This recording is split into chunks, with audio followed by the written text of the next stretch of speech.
2025 Cleveland Browns Training Camp, QB Battle and Fantasy Updates, ESPN. 2025 Cleveland Browns Training Camp, the latest insights and updates.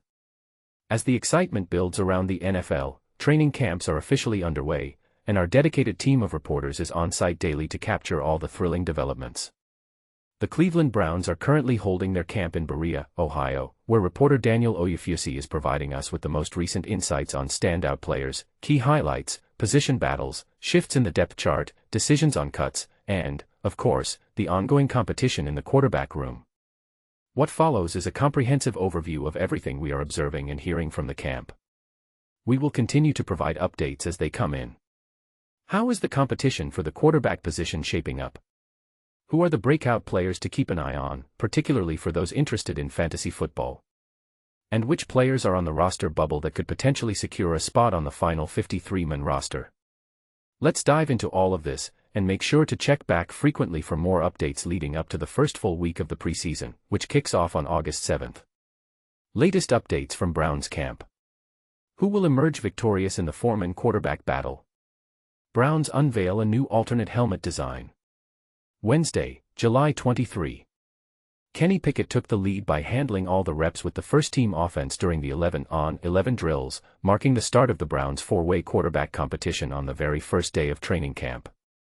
Following him was Dillon Gabriel, the third-round draft pick, who led the second-team offense, and Shedeur Sanders, who took charge of the third-team offense. Interestingly, veteran Joe Flacco did not participate in the 11-on-11 drills. However, head coach Kevin Stefanski mentioned prior to practice that the quarterback rotation would be flexible during the initial week, with plans to reassess the order for the second week. I understand that reports will circulate about who is taking the first snaps, and that may shift, Stefanski stated. It will likely change tomorrow. So, I advise caution in reading too much into it until we progress further into the process. Additional insights *. According to ESPN Bet, the Browns' projected win total is set at a league low of 4.5 wins. Despite this, defensive end Myles Garrett remains optimistic, stating, "I expect to reach the Super Bowl. That's our goal every year. I also aim to reclaim the Defensive Player of the Year title." This training camp is shaping up to be a pivotal moment for the Browns, and the competition is fierce. Who do you think will rise to the occasion in the quarterback battle? Will the Browns exceed expectations this season? Share your thoughts in the comments.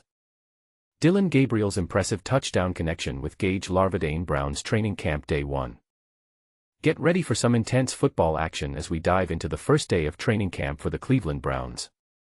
The sun was shining brightly on the cross-country mortgage campus as the team kicked off their preparations for the upcoming season. The Browns divided into their respective position groups, gearing up for an exciting practice session. They worked on their specialties, running modified 7-on-7 drills, and wrapped up day 1 with an intense 11-on-11 battle. Head coach Kevin Stefanski expressed his excitement, saying, "It's great to see everyone back. We've been working hard, and it's fantastic to be reunited with the players. The attitude is spot on, and everyone understands the hard work that lies ahead." Now, let's dive into some key observations from this action-packed day. Rotating the quarterbacks. In the 11-on-11 drills, QB Kenny Pickett took the first reps, followed by Dillon Gabriel and Shedeur Sanders.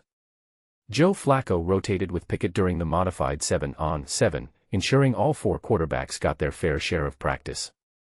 Pickett found his rhythm early, scrambling to the right and delivering tight passes to DeAndre Carter and Jerry Jeudy. Gabriel showcased his dual-threat abilities, scrambling on his first play and then connecting with Gage Larvadain on a long pass to end his reps. Sanders followed suit, firing bullets to Cade McDonald and finding Larvadain through a challenging window. But here's where it gets controversial. Stefanski cautioned against reading too much into the order of quarterback reps at this early stage of training camp. He emphasized that depth charts, especially for the quarterback position, are still a work in progress. "I have a plan, but it's flexible. We need to gather information daily and assess how players handle different situations. We'll make those tough decisions later," he explained. And this is the part most people miss. The Browns' training camp is a crucial period for evaluating talent and making strategic decisions. It's a time for players to showcase their skills, and for coaches to gather valuable insights that will shape the team's future. So, who do you think will emerge as the starting quarterback? Will Pickett's early groove continue, or will Gabriel's dual threat ability steal the show? Share your thoughts in the comments, and let's discuss the future of the Browns' quarterback position.